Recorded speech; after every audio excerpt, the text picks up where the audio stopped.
오늘 함께 보실 하나님 말씀은 요한복음 1장 9절로 해서 18절의 말씀을 보고자 합니다. 요한복음 1장 9절로 해서 18절의 말씀이 되겠습니다. 이제 말씀 같이 읽겠습니다.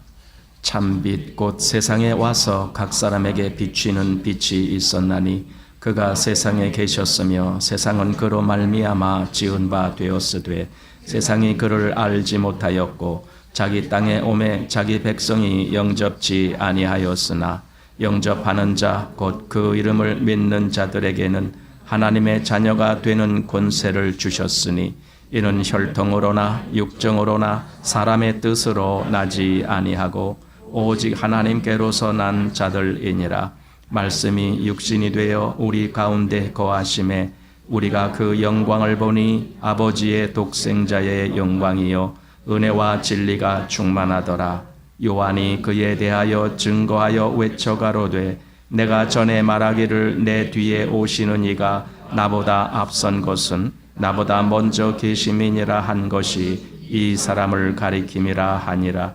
우리가 다 그의 충만한 데서 받으니 은혜 위에 은혜로라. 율법은 모세로 말미암아 주신 것이요 은혜와 진리는 예수 그리스도로 말미암아 온 것이라. 본래 하나님을 본 사람이 없으되 아버지 품속에 있는 독생하신 하나님이 나타내셨느니라. 아멘. 네, 오늘 우리 교회는 그리스도의 성탄을 기념하는 주일로 오늘 그렇게 기념합니다. 성탄절이라고 하면은 이제 12월 25일을 의미하는데 사실 그날이 우리가 그리스도의 탄생한 날이 아닐 뿐더러 그날을 특별히 기념할 이유는 없습니다. 그러나 우리는 그리스도께서 탄생하신 그 사실은 우리에게 너무나 귀한 일이고 그로 인하여 온 세상에 비로소 빛이 비춰지는 그런 날이었기 때문에 우리가 그날을 기념합니다. 사실 그리스도께서 이 땅에 오신 그것은 시작일 뿐입니다. 이 땅에 오신 그 자체로 어떤 변화가 일어난 것은 아닙니다. 이 땅에 변화가 일어난 것은 그분의 십자가를 통해서입니다. 그래서 우리가 성탄을 이렇게 기념하면서 결국은 그리스도를 바라보게 되는데 그리스도를 바라본다라는 것은 그의 탄생부터 그의 십자가의 죽으심과 부활까지 그 전체를 바라보는 겁니다. 그 속에 무엇이 있었으며 왜 그 일을 하셨는지, 왜 주님은 그 길을 가셔야 했는지 이런 전체를 바라보게 하는 것입니다. 그래서 오늘은 이제 그 그리스도의 사역의 시작인 바로 성탄을 기념하기 위한 그런 날로 우리가 이렇게 기념하는 겁니다. 사실 우리가 그날이 언제인지 모르기 때문에 또 성경도 그 날을 굳이 말씀하지 않기 때문에 우리가 그 날짜를 기념한다라는 것은 의미가 없습니다. 그러나 주께서 오신 그 사실은 분명하기 때문에 우리가 이렇게 그날을 날짜가 아닌 주님이 오신 그 사건을 기념하는 그런 주일로 지키고자 하는 것입니다. 우리가 지난주에 요한복음 앞부분을 보았습니다. 5절까지 해서 그 부분을 보았는데 거기에 태초에 말씀이 계셨는데 바로 그 말씀이 하나님이시다라고 하셨고 또 그 말씀은 곧 생명이다라고 하셨고 그리고 그 생명은 곧 사람들의 빛이다라고 말씀했습니다. 여기에 세 가지의 단어가 나오는데 말씀과 생명과 빛입니다. 우리가 예수님을 생각할 때에 사실 예수님의 이 땅에 오심부터 우리는 그걸 생각해야 되는 겁니다. 예수님이 오시는 것이 그저 사람들 흥분하게 하고 들뜬 마음으로 뭔가 괜히 이렇게 호상을 쫓는 것과 같이 그렇게 하는 그것이 성탄을 의미하는 것이 아닙니다. 그분이 오신 그 의도 속에 그 말씀 속에서 무엇을 우리가 찾고 발견했는지 우리가 분명히 그것을 좀 알아야 됩니다. 그분은 말씀이셨고 그분은 생명이셨고 그분은 빛이셨습니다. 그럼 그 말씀과 생명과 빛이 나와는 무슨 관계가 있는가? 이 관계를 우리는 찾아가야 됩니다. 왜냐하면 성경이 그 말씀을 하고 있기 때문에 그냥 멀리서 바라보는 것이 아니라 실제로 그 말씀과 그 생명과 그리고 그 빛이 나에게 어떻게 작용되고 있고 어떻게 내가 그것을 대하고 있는지에 대한 이 문제를 우리가 생각하는 겁니다. 여러분, 우리가 그리스도의 성탄을 생각할 때에 그분이 오신 것을 여러분은 기쁩니까? 마음속에서 정말 그분이 오신 것을 난 너무 기뻐, 이렇게 생각이 됩니까? 그런 반응이 있습니까? 어떻습니까? 그냥 매년 반복되는 그런 성탄절 이런 식으로 보면은 그냥 반복되는 것밖에 안 돼요. 그러나 성탄이라는 것은 뭡니까? 하나님이 우리에게 오신 것을 의미합니다. 하나님이 우리에게 오셨습니다. 이 세상에서 사실은 이 사건보다 큰 사건이 없을 겁니다. 하나님이 이 인간 세계에 오시다니. 하나님은 원래 멀리 계신 분입니다. 그분은 눈이 정결하심으로 차마 악을 보지 못하시는 분이기 때문에 이 세상이 죄악으로 가득 찼을 때 이 세상과 함께 거하실 수가 없는 분입니다. 우리가 출애굽기에서 보았듯이 모세가 하나님 앞에 나갈 때에 하나님이 그에게 하신 말씀, 모세야, 너가 선 곳은 거룩한 곳이니 네 발의 신을 벗으라. 그러면서 너는 이리로 가까이 오지 말라. 죄인은 거룩하신 하나님께 가까이 접근할 수 없습니다. 왜냐하면 하나님이 허용을 안 하시니까. 그럼에도 불구하고 사람이 거기 가까이 갔을 때 사람은 죽음을 당합니다. 모세가 하나님을 만나는 그것은 특별히 하나님이 모세를 허락하셔서 오게 하신 것이고, 바로 그때에도 그 하나님이 모세를 만나 주시는 그 산 아래, 그 호렙산 아래에 그 산 언저리까지 아무 사람이나 짐승도 가까이 하지 못하게 하였습니다. 왜냐하면 가까이 하면 죽임을 당하니까. 그러니까 보세요. 이 죄악된 세상에 하나님이 가까이 하실 수가 없었던 이유는, 만약에 이 죄악된 세상에 그대로 하나님이 가까이 하시면 이 땅은 멸망입니다. 하나님의 거룩함으로 인해서 이 세상은 그냥 그대로 심판이 이루어지는 겁니다. 그러니 하나님이 가까이 하고 싶어도 가까이 하실 수가 없었던 겁니다. 한마디로 이 땅은 버려진 세상이었습니다. 그리고 그것을 우리가 지금도 느낍니다. 이 땅이 얼마나 하나님의 뜻과는 반대의 길로 가고 있는지. 하나님은 선하십니다. 그러나 이 땅은 선을 추구하지 않습니다. 하나님은 사랑이십니다. 그러나 이 땅은 사랑을 추구하지 않습니다. 우리가 보통 말하는 사랑이라고 하는 것도 결국은 자기 욕심을 추구하는 것일 뿐입니다. 내가 원하는 것, 내 기분에 드는 것, 내가 좋아하는 것, 우리는 그런 것들을 사랑한다라고 합니다. 그러나 하나님은 그것이 아닙니다. 하나님은 성경에서 말씀하시길 죄인을 사랑하셨다라고 했습니다. 여러분, 죄인은 하나님께는 완전히 원수지간인 존재입니다. 죄인은 하나님 편이 아니고 하나님의 원수인 사단 편에 선 사람을 의미합니다. 죄인은 하나님의 뜻을 거절하고 자기 뜻대로 살아가겠다 하는 사람을 뜻합니다. 그런데 그 죄인을 사랑하셨다는 겁니다. 그리고 그 죄인을 사랑하셔서 어느 정도까지 그 사랑을 표시하셨느냐? 당신의 독생자를 죽음에 내어주는 일까지 하신 겁니다. 이것이 하나님의 역사였고 하나님의 뜻이었습니다. 그런데 그 하나님이 이 인간 세상에 오셨다라는 겁니다.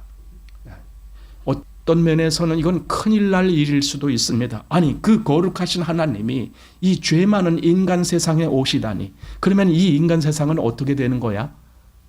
이런 걱정도 할 수 있을지 모르겠습니다. 그러나 하나님이 심판의 하나님으로 오신 것이 아니었습니다. 그 하나님은 우리 인간과 같이 거하려고 오셨습니다. 오늘 읽은 본문 중 14절에 그런 말씀이 있습니다.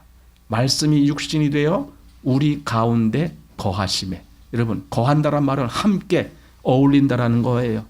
그 말씀이신, 그 영원한 생명이신, 그리고 빛이신 그분이 인간에게 오셔서 인간과 동일한 수준의 그 영역에서 사셨다는 거예요.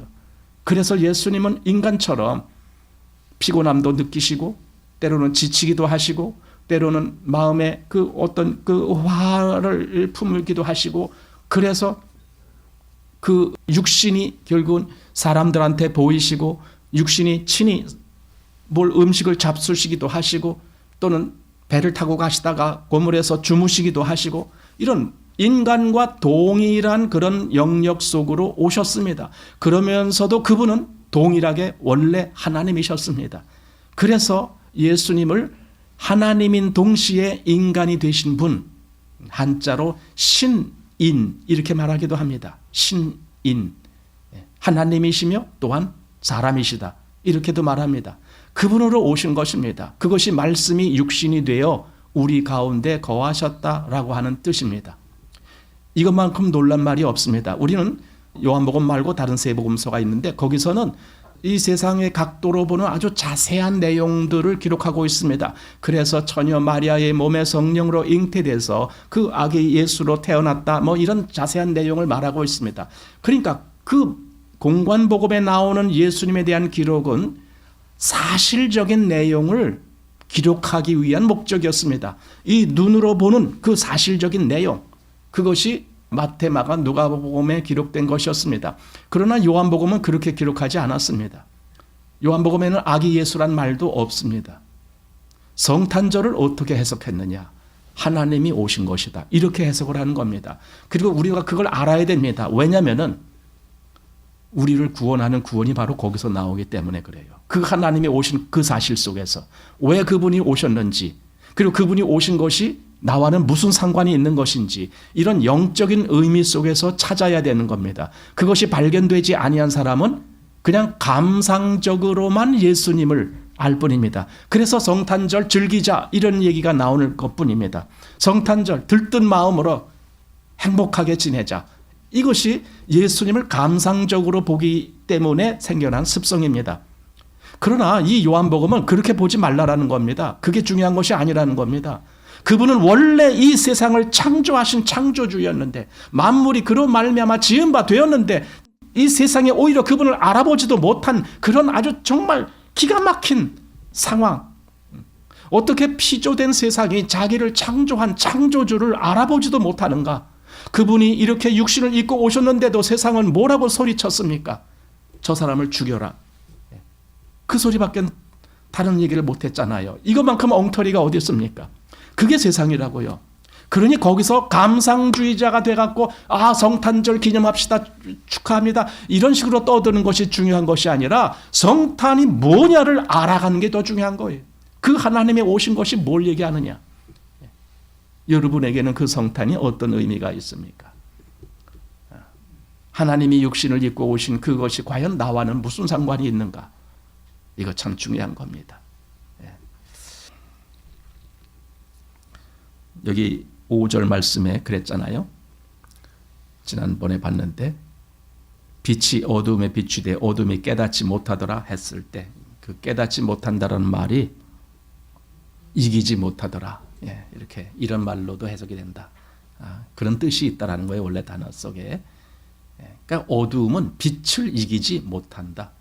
하나님이 이 세상에 빛으로 오셨는데 사단은 그 빛으로 오신 그 빛을 없애려고 무지무지 노력을 했을 거예요. 실제로 성경에도 기록이 나오니까. 그를 죽이려고도 했고 또 그를 어떻게 하려고도 했고 계속 그랬습니다. 그러니까 빛이 비치지 못하도록 사단은 모든 수단을 다 동원했지만 결국은 빛을 없앨 수가 없었습니다. 그래서 어둠이 빛을 이기지 못하더라, 이렇게 된 겁니다. 그런가 하면은 조금 지나서 10절 말씀을 보시면은 그가 세상에 계셨으며 세상은 그로 말미암아 지은 바 되었으되 세상이 그를 알지 못하였고, 이제 알지 못한단 말이 여기 나오는 겁니다. 그러니까 앞에서 어둠이 깨닫지 못하더라라는, 거기서 알지 못했다라는 말보다는 지금 여기 10절에 나오는 세상이 그를 알지 못하였고, 이렇게 보게 되는 겁니다. 세상은 그래요. 세상은요, 그를 알지 못해요. 세상은 하나님도 알지 못해요. 하나님이 보내신 그 아들도 알지 못해요. 왜 그러느냐?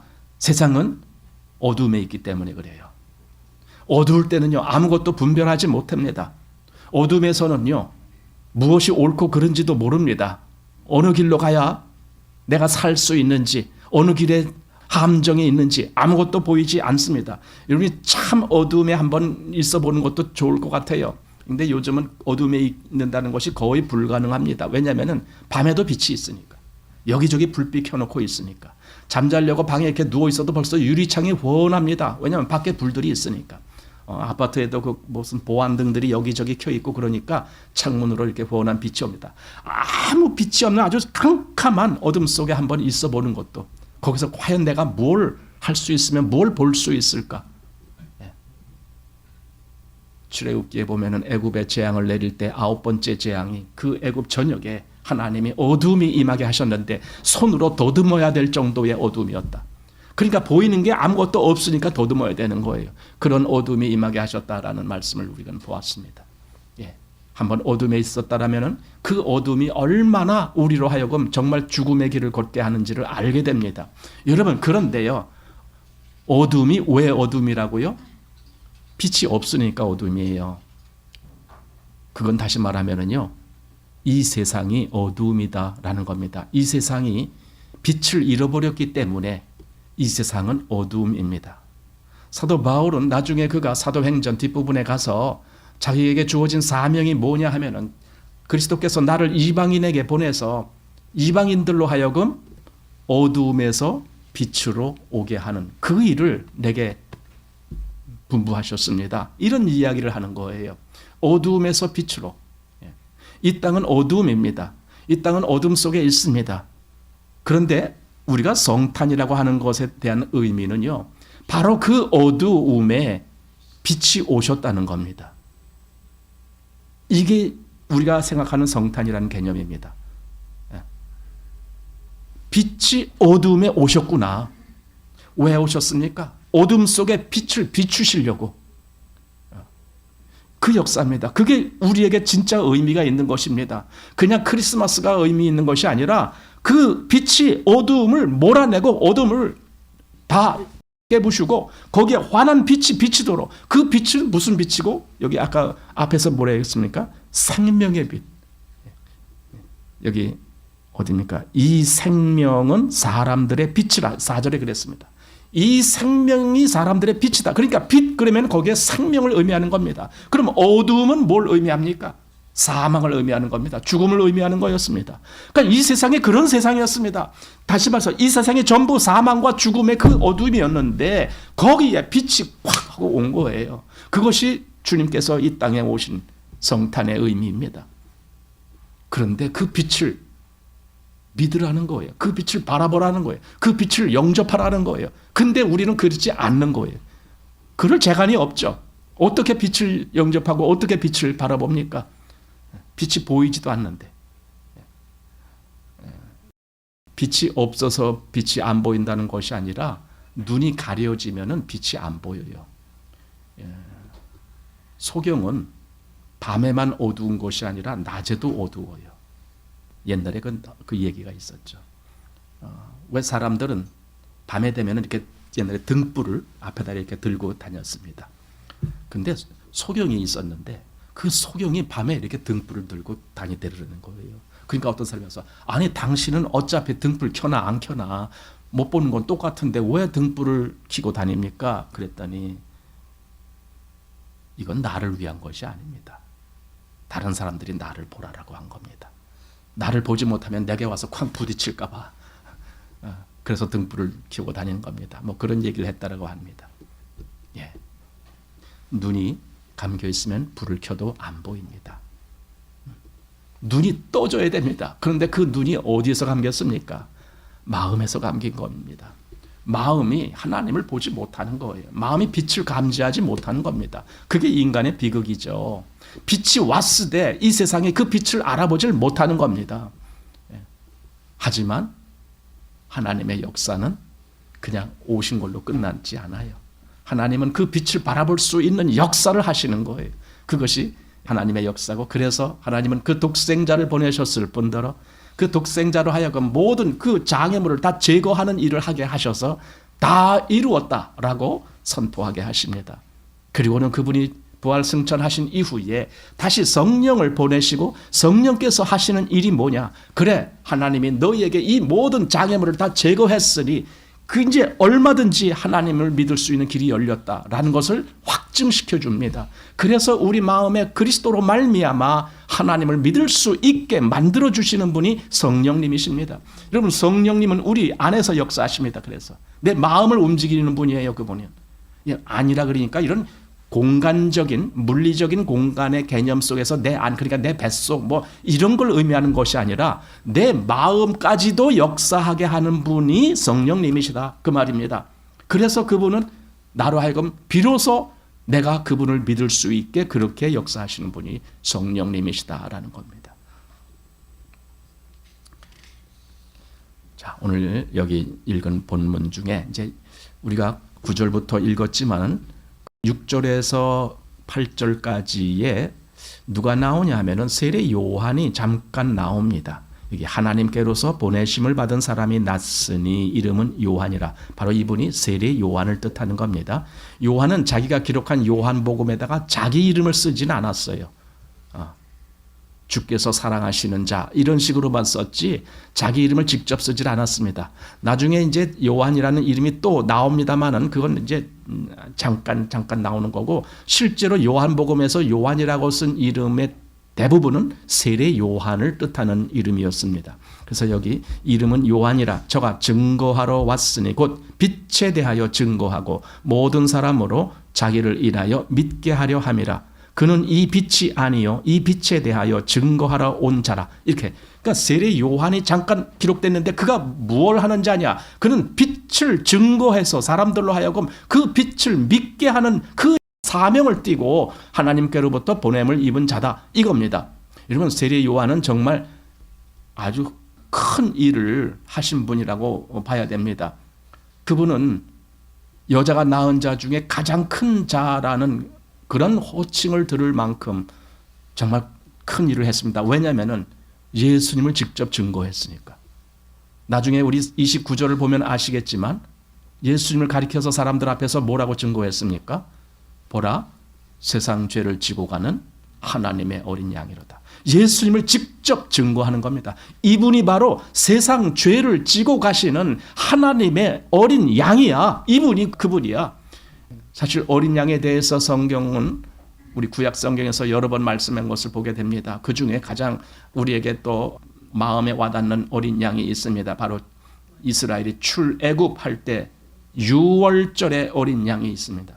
거기 1년 된 어린 양을 잡아서, 양이나 염소 중에 잡아서 그 피를 대문에 바르고 그날 밤 이스라엘은 대문 안에 그 집 안에서 그 양을 불에 구워서 먹고 거기에 쓴 나물과 무교병과 아울러 같이 먹고 그리고 떠날 준비를 하는 겁니다. 발에 신을 신고 손에 지팡이를 짚고 허리에 띠를 띠고 급히 먹습니다. 그리고 이제 이때다 할 바로 그때 그들은 쫙 나가는 겁니다. 이것이 출애굽 할 때의 그 유월절의 모습입니다. 거기에 어린 양이 나옵니다. 그러니까 하나님은 이스라엘에게 그 유월절을 너희 후손 대대로 기념하라 이렇게 말씀했습니다. 그래서 이스라엘이 유월절이 뭔지를 잘 알고 있습니다. 아마 지금도 유대인들, 정통 유대인들 속에서 그 유월절을 지금도 기념하고 있을 겁니다. 매년 그때가 되면. 그러니까 이때 세례 요한이 바로 이가 세상 죄를 지고 가는 하나님의 어린 양이다 말했을 때 그 이스라엘은 다 알아버린 거예요. 그게 뭘 의미하는지. 그래, 그 유월절 날에 우리를 그 하나님의 진노로부터 지켜주시기 위해서 저 애굽의 온 재앙을, 장자를 죽이는 재앙을 내릴 때 우리를 하나님은 살리시는 그 역사를 하시려고 피를 바르게 했던 그 양, 그 양의 피, 그 양의 피로 인해서 우리가 살았어. 이런 것을 그들은 다 알고 있었을 겁니다. 그래서 세례 요한이 보라, 세상 죄를 지고 가는 하나님의 어린 양이다라고 했을 때 아마 유대인들은 대부분 맞아. 그 어린 양이 그렇게 했을 때 우리가 살았던 것처럼 지금도 그럼 저분이 진짜라면 그럼 저분이 진짜 우리의 구원자가 되시네. 이렇게 그들은 분명히 알았을 겁니다. 그런데도 많은 유대인들이 알고도 안 믿었어요. 왜 그랬습니까? 그들의 눈을 가려놓은 것이 있었습니다. 유대인들에게 그들의 눈을 가려놓은 것이 사실은 율법이었습니다. 그들은 율법에서 굉장히 철저하게 하나님의 말씀을 순종한다라는 그런 자부심을 갖고 율법을 지켰지만 그것이 오히려 그들의 눈을 멀게 했던 겁니다. 자기 우월성. 우리야말로 어떤 사람들보다 하나님을 제일 잘 믿고 있어. 이런. 그래서 아주 철저하게 율법을 지키려는 그런 습성 속에 있었던, 우리가 잘 아는 여기 바리새인들, 또 서기관들, 또 누굽니까? 또 바리새인 말고 또 사두개인들, 열심당원들, 뭐 여러 사람들이 있었습니다. 그들이 다 그런 종류의 사람들입니다. 아주 율법을 철저히 지키는 겁니다. 그런데 얼마나 이것이 아이러니컬한 그런 내용입니까? 그렇게 율법, 즉 하나님의 말씀을 철저히 지킨다는 그들이 결국은 뭐 하는 겁니까? 빛으로 오신 그분을 죽여라 죽여라 소리 지르는 겁니다. 이게 모순 아닙니까? 그들 스스로 자기들이 그렇게 엄청난 사건을 저지르고 있다는 걸 몰랐을 겁니다. 모르죠. 왜? 눈이 가렸기 때문에.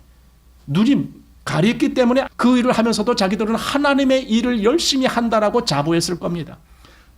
저 참남된 사람, 마치 자기가 육신을 입고 있는 인간이면서도 자기를 하나님의 아들이라고 말하는 저자를 죽여야 돼. 왜? 그건 하나님을 모독하는 거니까. 이렇게 하면서 예수님을 죽여라라고 외쳤던 그들 속에 조금이라도 자기들이 잘못하고 있다는 생각을 꾸면들 하겠습니까? 천만에요.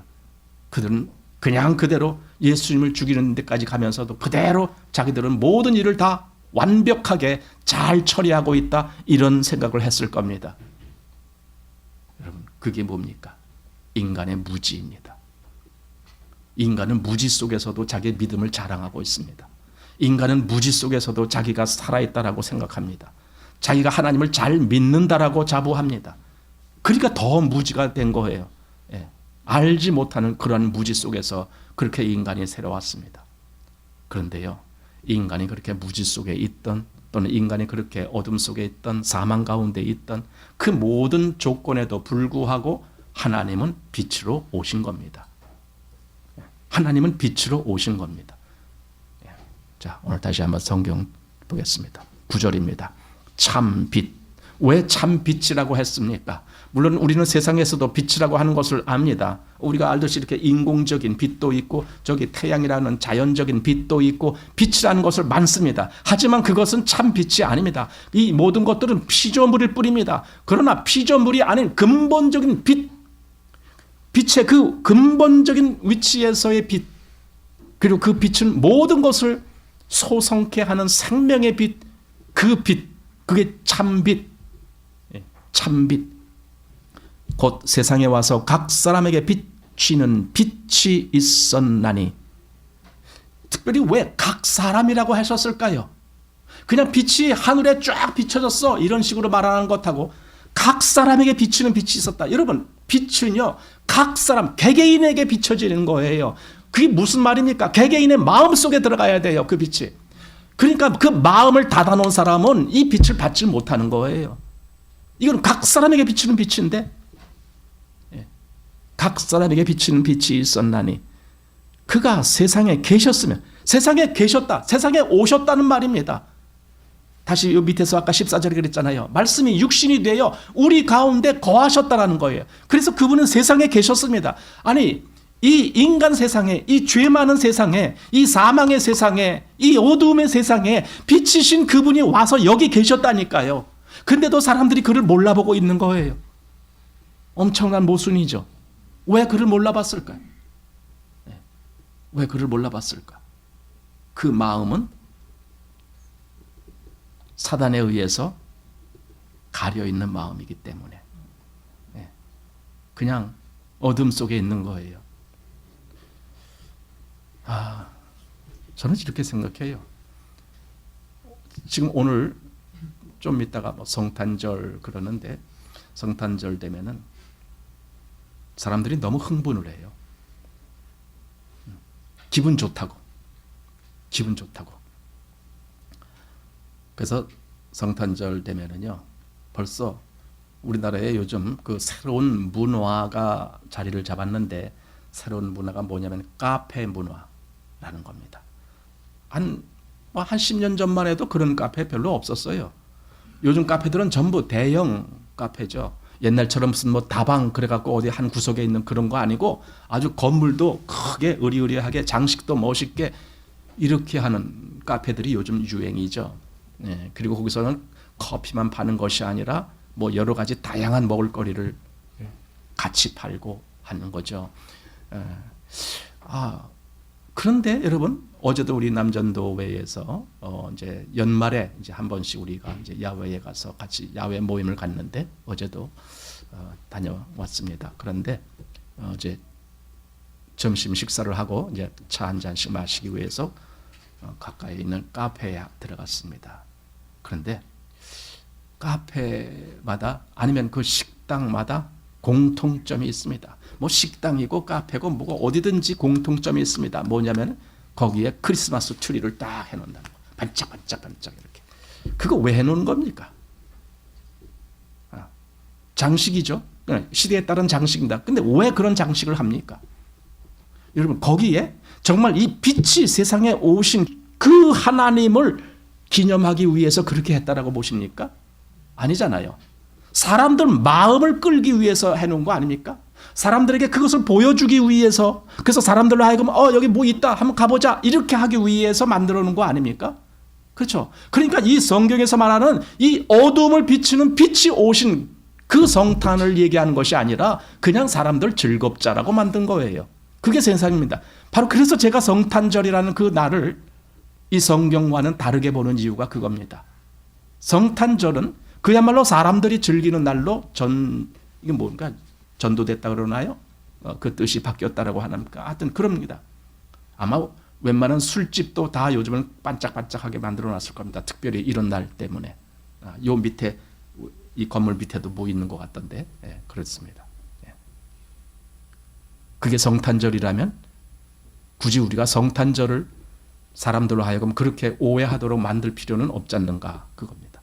그것이 중요한 것이 아니고 이 빛이 이 땅에 오신, 이 어둠의 세상에 오신 그것, 바로 그 사실이 이루어진 날, 우리는 그걸 마음에서 품자라는 의미입니다. 그게 바로 성탄 기념주일로 오늘 우리가 기념하는 의미입니다. 자, 오늘 다시 본문을 좀 보겠습니다. 아까 10절 말씀에 그가 세상에 계셨으며, 네, 얼마나 이게 중요한 말씀인지. 그가 세상에 계셨다고요. 세상과 멀리 떨어져 계신 분이 아니라 그가 세상에 오셨단 말입니다. 세상에 오셔서 이 세상에 같이 우리와 함께 기거하셨다는 겁니다. 이게 얼마나 놀라운 말입니까? 아니, 이 세상에 계셨는데도 왜 사람들은 그를 못 알아보고 있지? 왜 못 알아보고 있지? 그가 세상에 계셨으면 세상은 그로 말미암아 지은 바 되었으되, 세상이 그로 말미암아 지은 바 되었다고요. 이 앞에 3절에서도 그랬습니다. 만물이 그로 말미암아 지은 바 되었으니, 그래서 창조주와 피조물의 이 관계가 거기서 맺어졌는데 피조물이 자기를 창조하신 창조주를 못 알아보고 있다. 이것은 자식이 자기 부모를 못 알아보는 것보다도 더 큰 사건입니다. 창조주를 피조물이 못 알아보고 있다니, 그게 비극 아닙니까? 이게 참 어두움입니다. 인간은요, 얼마나 지독한 어두움에 갇혀 있는지, 그러니까 자기를 창조하신 창조주조차도 못 알아보는 그러한 어두움에 있는 것이 인간입니다.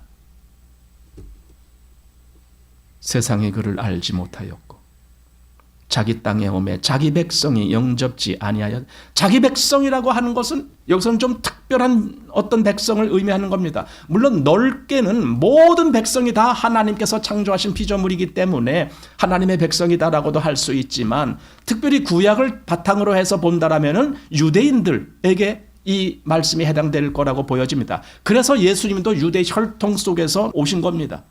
그래서 다윗의 후손으로 오신 겁니다. 그런데도 불구하고 그 자기 백성이 그를 알아보지 못해요.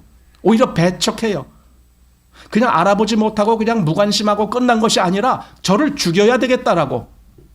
그래서 빌라도에게 넘겨버리죠. 이 사람을 좀 재판해 주십시오. 보세요, 이 사람은 사형에 해당하는 사람입니다. 재판해 보십시오. 빌라도가 나는 그 사람에게서 아무 죄도 찾지 못했다. 유대인들이 소리 지르는 겁니다. 아닙니다. 그 사람은 죽일 죄를 졌습니다. 우리 법에 의하면 그는 반드시 죽어야 될 사람입니다. 하고 막 소리 지르죠. 빌라도가 오히려 그 유대인들이 두려워서 그래, 그럼 니들 뜻대로 해라, 내주는 겁니다. 결국은 예수님을 죽음으로 몰아가는 것은요, 빌라도는 재판하는 도구일 뿐이죠. 진짜 예수님을 죽인 자들은 유대인들이었던 겁니다. 저를 죽여라 죽여라라고 사람들까지 선동시키면서 외치게 만들어요. 빌라도가 나는 그에게서 죄를 찾지 못했다. 그냥 풀어줄까 하노라 했더니 유대인들이 난리치는 거예요. 아닙니다. 죽여야 됩니다. 죽여야 됩니다. 이렇게 난리쳤습니다. 그러니까 자기 땅에 오매 자기 백성이 영접지 아니하였으나. 자, 여기까지는 뭡니까? 그게 비극이라는 소리입니다. 이 땅의 현실을 보여주는 겁니다. 그런데 12절, 자, 같이 읽어요. 12절 시작. 영접하는 자 곧 그 이름을 믿는 자들에게는 하나님의 자녀가 되는 권세를 주셨으니, 예, 바로 이것이 이제 빛이 비로소 빛의 그 가치를 나타내기 시작하는 의미입니다. 그를 영접한다라면, 그 빛으로 오신 그를, 그 생명으로 오신 그를 내가 영접한다라면, 그 영접하는 자에게는 하나님의 자녀가 되는 권세가 주어지는 거예요. 그분이 주시는 거예요. 하나님의 자녀가 되는 권세를 주셨으니 이렇게 됩니다. 하나님의 자녀가 되는 게 뭔 대수인데? 여러분 미안하지만 이 범주에 들지 아니하는 사람은요, 누구의 자손인 줄 아세요? 사단의 자손이에요. 여러분 그게 좋습니까? 정말 하나님의 자녀가 된다라는 이 말이 별 의미가 없다라고 생각하는 사람은 자기가 사단의 자녀임에도 불구하고 그게 별 의미 없다라고 생각하는 것과 똑같아요. 별 의미가 없습니까? 왜 없어요? 거기에 얼마나 중요한 문제가 있는데, 사단의 자녀로 존재하는 이들이 다 어떻게 됩니까? 사단처럼 심판을 받게 돼 있어요. 사단처럼 똑같이 그 영원한 불못에 들어가게 돼 있어요. 마귀와 그 사자들을 위하여 예비된 영영한 불에 들어가라. 이 음성을 듣게 될 겁니다. 이 선포를 듣게 될 겁니다. 이것이 마치 하나님이 땅 하고 재판 결과를 선포하는 것과 똑같은 것입니다. 마귀와 그 사자들을 위해서 예비된 영영한 불에 바로 너희 마귀 사단의 자손들아, 너희들이 다 거기 들어가는 거야. 이렇게. 이것이 하나님의 심판입니다. 그런데도 이게 별 볼 일 없는 겁니까? 우리는 그분을 정말 영접해야 됩니다. 그래서 영접이 뭔지 사실 어렵기 때문에 그 다음에 설명을 했습니다. 뭐라고요? 그 이름을 믿는 것. 그게 영접이에요. 이름을 믿는다라니 그게 무슨 말입니까? 이름은 그 사람의 모든 인격을 대신하는 것이 이름입니다. 우리가 아무개라고 이름을 부를 때에도 우리는 아무개라는 그 명칭이 중요한 것이 아니라 아무개라는 그 인격을 중요시하는 겁니다. 아무개 하면 그 사람은 별 볼 일 없는 사람 같아. 그 사람의 인격이 그렇다는 거예요. 아무개, 그 사람은 참 훌륭한 사람 같아. 그럼 그 사람의 인격이 그렇다는 것이지 이름 낱말 자체가 이렇고 저렇고 그런 건 아니잖아요. 요즘은 그러잖아요. 그 애완동물, 반려동물이라 그래갖고 그들에게도 이름을 주잖아요. 그러니까 집에서 그렇게 애완동물 기르는 분들은 아마 다 그들에게 이름을 주었을 겁니다. 이름이 뭡니까? 내가 너를 인격적으로 보겠다 이겁니다. 너를 그냥 짐승으로만 보는 것이 아니라 내가 너를 뭔가 이렇게 대화의 상대, 뭔가 인격이 서로 거래하는 상대로 너를 보겠다. 그래서 이름을 주는 겁니다. 그러니까 여기 영접하는 자, 곧 그 이름을 믿는다는 말이 뭡니까? 예수님을 인격적으로 바라보면서 그것을 내가 받아들인다 그 말입니다. 이걸 다른 말로 믿는다라고 하는 겁니다. 그분이 왜 세상에 오셨지?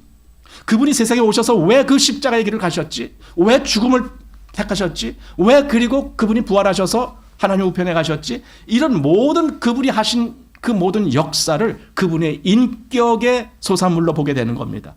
그리고 우리는 그것을 받아들이는 겁니다.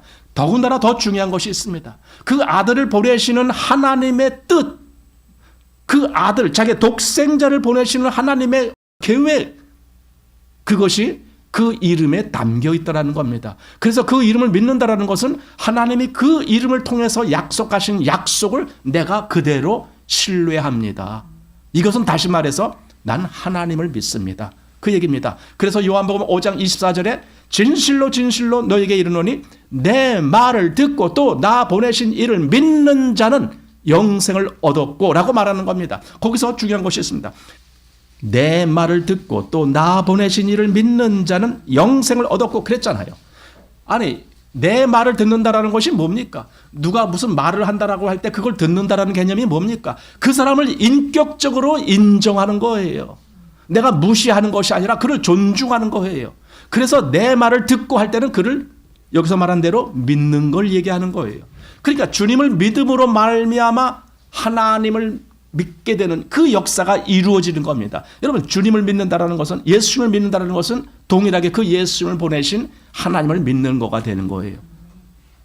그러니 여기서 말한 대로 내 말을 듣고 또 나 보내신 이를 믿는 자는 영생을 얻었다라고 말해주는 거예요.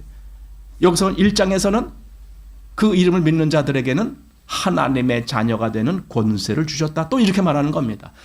이 사건이 무엇으로 말미암아 변화가 되고 무엇으로 말미암아 지금 이루어지고 있는가? 바로 하나님이 보내신 그 독생자 예수 그리스도 때문에 바뀌는 겁니다.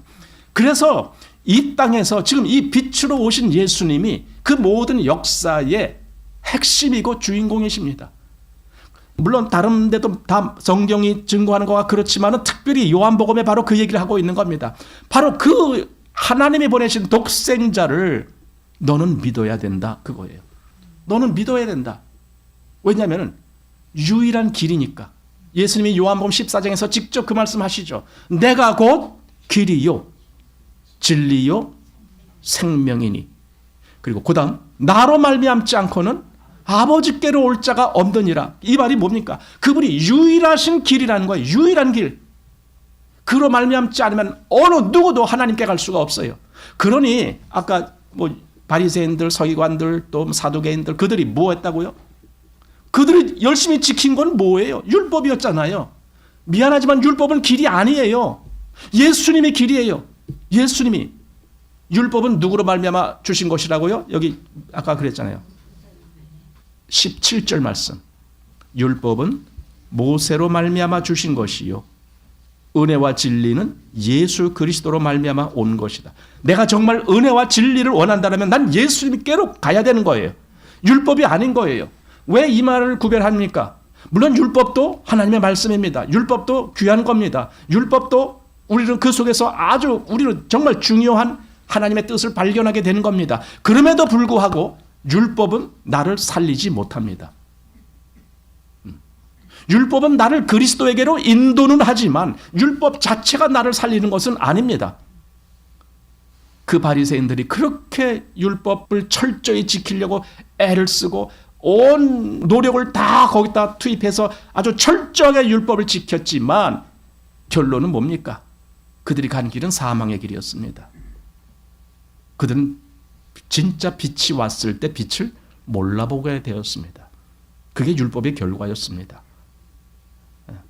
그런데 참 빛이 지금 세상에 다시 온 겁니다. 우리에게 이런 빛은 어디에 비친다고요? 쓸데없는 데 비치지 않아요.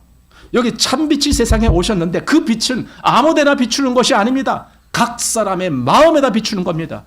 여러분, 그러니 그 각 사람이 그 빛을 받아들이지 아니하면은요, 그 사람하고 빛하고는 상관이 없어요. 남남이 되는 거예요.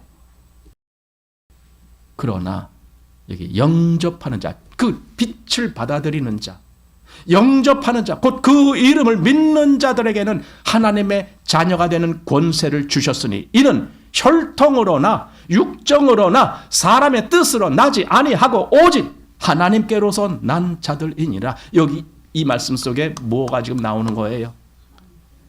새로 태어남, 하나님께로서 난다라는. 우리 육신은 다 우리가 누구로부터 받았냐면 부모로부터 받았어요. 부모님이 나를 낳으셨어요. 아버님 날 낳으시고 어머님 날 기르시니. 정철의 시가 있잖아요. 시조죠. 옛날에 어렸을 때 저희 집에 그 방에 벽에 저희 누님이 그걸 붓글씨로 쫙 써갖고 아주 크게 이렇게 벽에다 붙여놨어요. 나는 그걸 보면서 자랐어요. 아버님 날 낳으시고 어머님 날 기르시니. 근데도 이상했어요. 아니, 날 낳은 거 어머님 아닌가? 왜 아버님이 날 낳으셨다라고 돼 있나? 그거 가지고 늘 이렇게 궁금하게 생각하고 그랬었어요. 예. 우리는 부모로부터 태어났습니다. 그런데 거기에는 생명이 없어요. 이 영원한 생명이 없어요. 이 사망 안에서 아담 이후에 고린도전서 15장에서 하신 말씀 같이 아담 안에서 모든 사람이 죽었다는 거예요.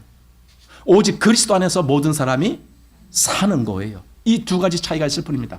빛이 오셨다는 것은 그겁니다. 살리기 위해서 오신 것입니다. 그 안에 생명이 있는데 그 생명이 곧 사람들의 빛인데, 그럼 생명을 빛이라고 말한 것은 뭡니까? 그 생명의 빛을 사람들에게 비춰서 사람들을 살리게 하겠다. 그 의도가 거기에 담겨 있는 겁니다. 그래서 그분을 첫사람 아담은 산 영이 되었지만 둘째 사람 마지막 아담은 뭐래요? 살려주는 영이 되는 겁니다. 그분은 살려주시기 위해서 본인 속에 있는 그 생명을 가지고 우리에게 각 사람 마음에 비춰주는 겁니다. 그런데 그걸 보고 빛이라고 말한 겁니다. 그러니까 빛은 뭡니까? 나를 살리게 하는 거예요.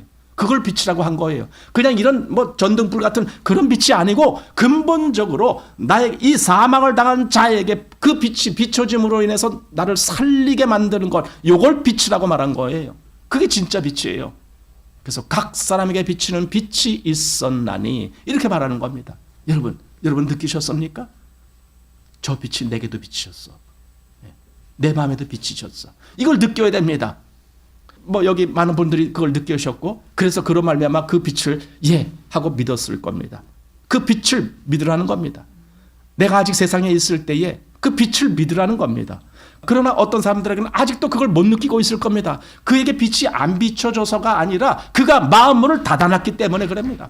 마음문이 철문이에요. 아주 그냥 무슨 창고 철문같이.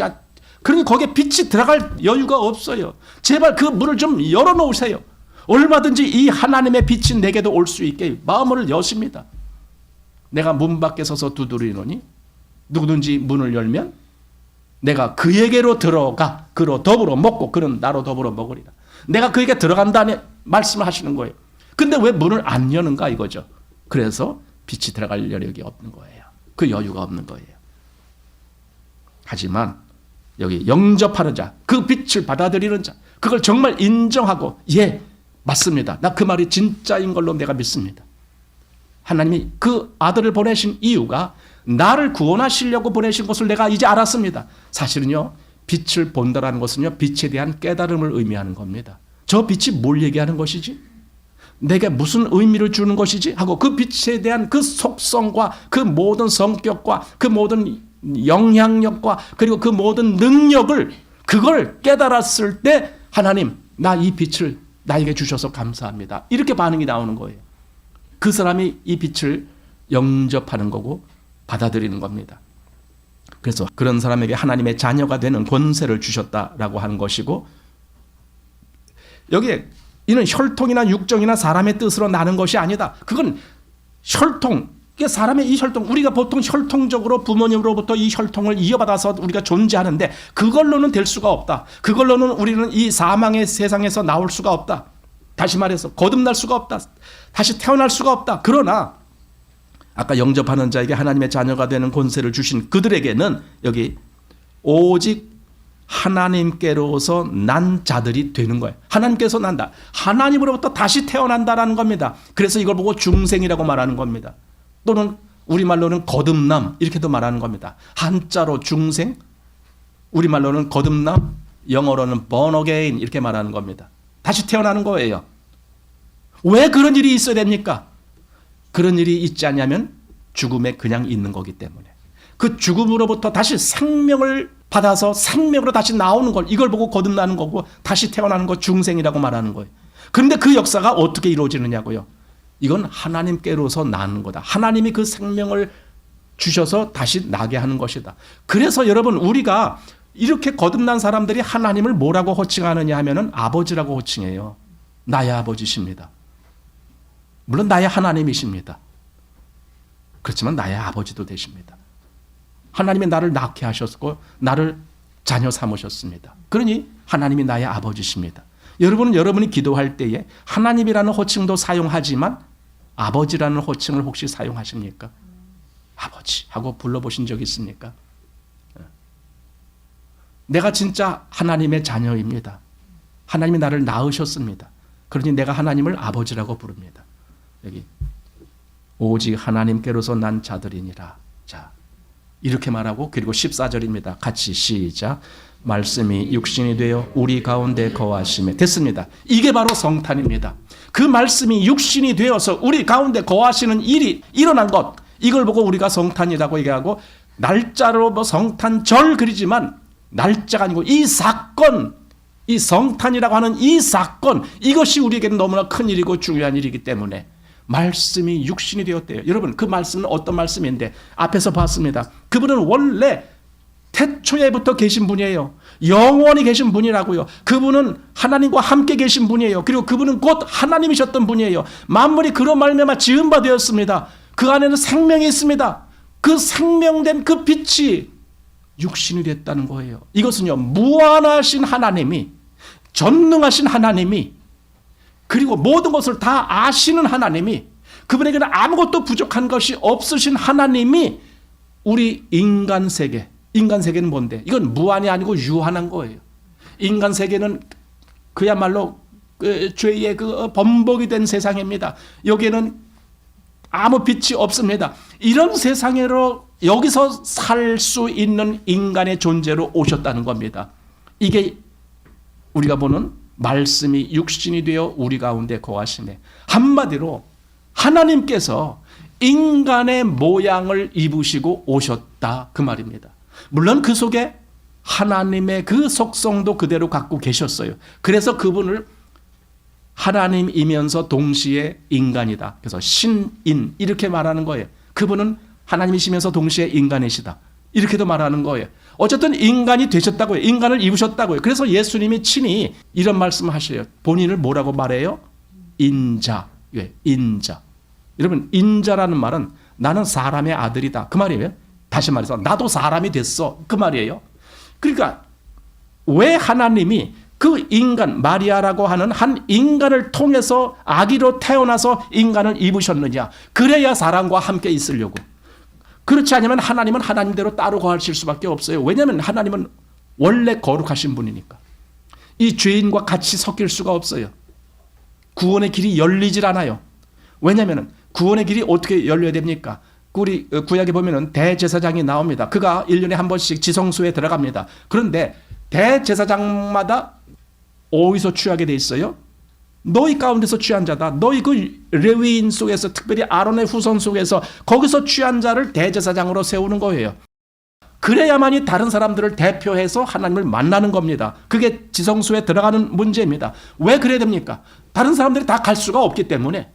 다른 사람들이 가면 다 죽으니까. 죄인들이 어떻게 하나님 앞에 나갑니까? 죽으니까. 그런데 대제사장은 뭡니까? 이 인간 전체가 나가야 되지만 그럴 수 없으니까 대제사장이 대표로 나가는 거예요. 대표로 나가는데 그냥 갑니까? 천만에요.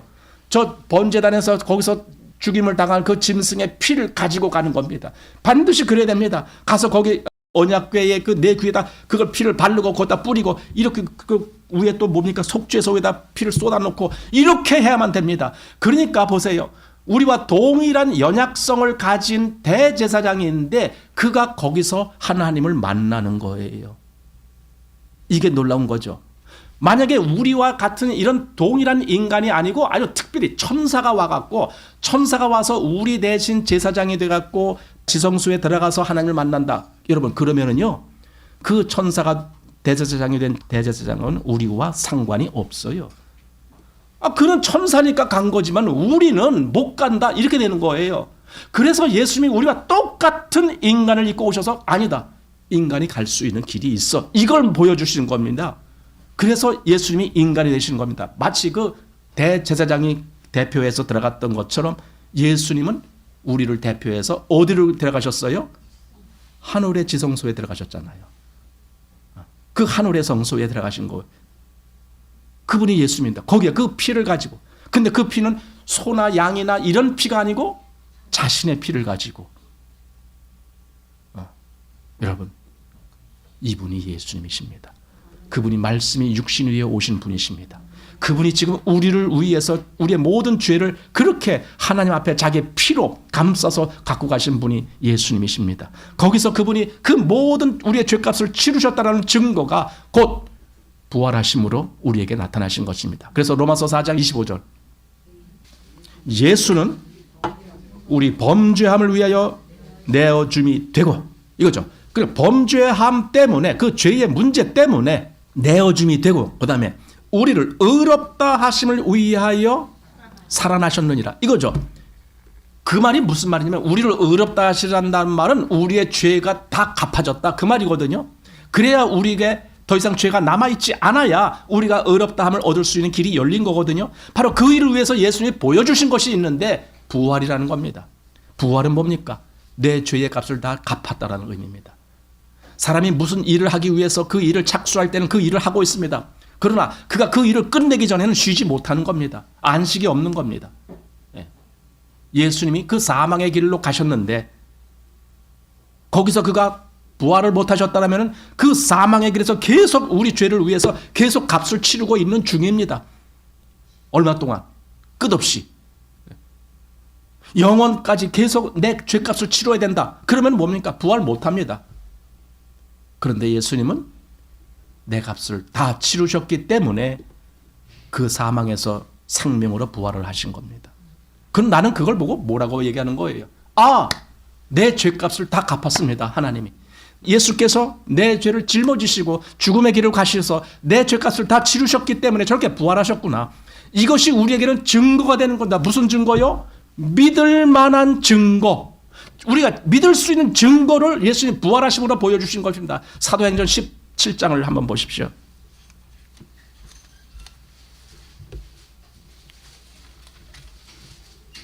사도행전 17장 30절 31절 제가 읽겠습니다. 알지 못하던 시대에는 하나님이 허물치 아니하셨거니와 이제는 어디든지 사람을 다 명하사 회개하라 하셨으니 이는 정하신 사람으로 하여금 천하를 공의로 심판할 날을 작정하시고 이예 그리고 시작 저를 죽은 자 가운데서 다시 살리신 것으로 모든 사람에게 믿을 만한 증거를 주셨음이니라 하니라. 믿을 만한 증거. 믿어도 돼. 이건 정말 믿을 만해. 뭐가? 그가 죽은 자 가운데서 살아나셨다.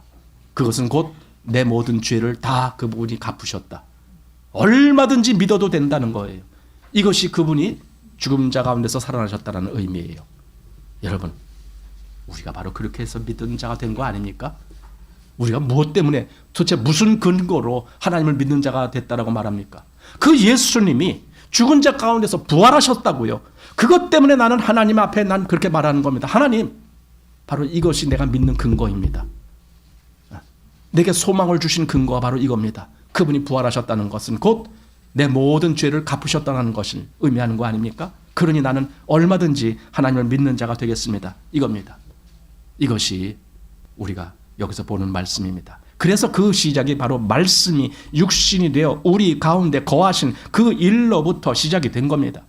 근데요, 그게 하나님의 영광을 나타내는 거라고 되어 있어요. 우리가 그 영광을 보니 아버지의 독생자의 영광이요 은혜와 진리가 충만하더라. 그에게 은혜와 진리가 충만하더라. 아까 율법을 모세로 말미암아 주신 것이요라고 했지만 은혜와 진리는 예수 그리스도로 말미암아. 여러분, 우리에게 그 은혜와 진리가 왔다라는 것이 그게 고마운 거예요. 은혜가 아니라면은 우리 중 아무도 하나님께 용서받을 자가 없을 거예요. 하나님의 은혜는 이 죄인까지도 하나님의 이 진리의 영역 속에 들어갈 수 있도록 허용하시는 거예요. 물론 그 죄값을 하나님이 치르셨지만. 여기 요즘 거지가 뭡니까? 그 길에 있는 그 노숙인이라고 할까요? 그런 사람들이 여기 있습니다. 그런데 어떤 사람이 좀 돈이 좀 있는 사람이 그 옆에 식당에 가서 주인하고 얘기합니다. 내가 저 사람들 몫을 다 댈 테니까 오늘 저 사람들 점심을 여기서 먹게 하십시오. 그러니까 그 주인이 가서 아 그렇습니까? 거기 이제 그 노숙인들 한 30명 되는 노숙인 다 불러. 오늘 얼마든지 당신들은 무료로 밥을 먹을 수 있습니다. 왜? 저 신사분이 다 값을 지불했습니다. 그러니 와서 밥을 먹으십시오. 하면은 그 노숙인들이 얼마나 좋아서 거기로 가겠습니까? 얼마나 좋아서. 바로 그 사건이 벌어진 겁니다. 진짜로. 그것보다 더 엄청나게 중요한 사건이.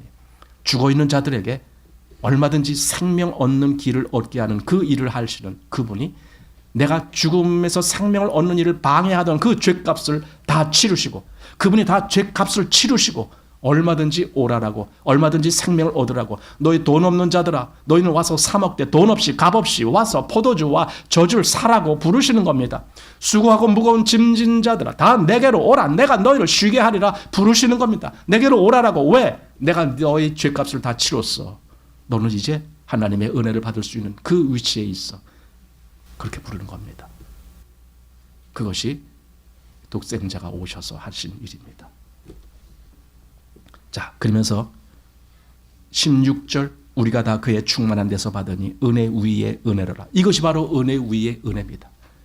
은혜로 시작해서 은혜로 이어지고 은혜로 끝나는 그 역사. 하나님의 그 은혜가 아니면 내가 감히 어떻게 그 위에 들어가리요?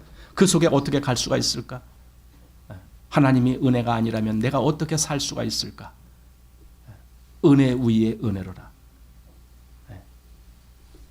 자, 그리고 율법은 모세로 말미암아 주신 것이요 은혜와 진리는 예수 그리스도로 말미암아 온 것이라 하면서 18절 같이 시작.